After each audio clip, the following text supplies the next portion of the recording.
being worried about fuel, they're hardly alone. That feeling's become all too familiar in the past couple of years. The pounds ticking away much faster than the litres. And to fill the typical family car now will cost you 70, maybe 90 pounds. But if you're feeling pinched at the pumps, spare a thought for those whose whole livelihood depends on the cost of fuel.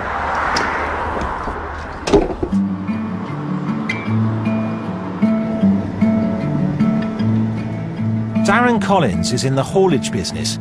He drives a tipper truck, and tipper trucks eat fuel. He works for a small family-owned business based in Llandudrod Wells in mid-Wales.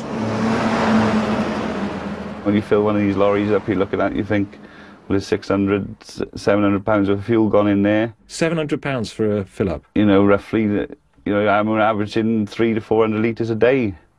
You're filling up all the time, you know, you always seem to be constantly in a filling station. And I wouldn't like to pay that bill myself. You know, and it's hard on everyone. Even with a penny off duty in the budget, diesel is close to £1.40 a litre. His industry's under pressure, and with a family of 5 to support, so is he. I hope you don't mind me asking about the numbers. How much do you actually take home? It averages about £450 to £500 a week we take home, and that's with 4 nights out. That's for your nights out money as well. When was the last time that went up? Maybe 3.5 years ago, we had an increase. Because if you look at inflation, in real terms, you're now earning about, what, 15% less than you were back then? That's right, yes.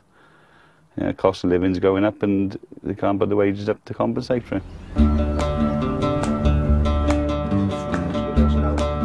Darren's boss, Michael Goff, is fighting to keep the firm his granddad started on the road. He's squeezed too. He can't pass on higher fuel costs to his customers. They go elsewhere. Lovely job. Cheers. It makes it very, very difficult for us to get a profit out of anything.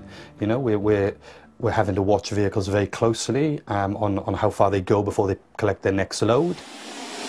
We cannot pass wage rises on to our drivers, who again are feeling their own pressures. And it's only fair that these boys get paid well for what they do. Have you given yourselves a pay rise? No, we haven't. We are in a very similar boat. We haven't had a wage rise here in many years. I'm the 3rd generation in this business.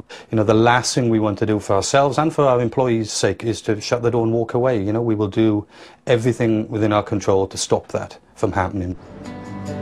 Darren can't demand higher wages, and his employers can't afford to pay them. So it's not as if inflation's being pushed up by pay rises at home. It's far more to do with price rises abroad, especially oil. But some economists fear that we will start demanding higher pay soon, and that could push inflation even higher. They want to raise interest rates now to prevent that.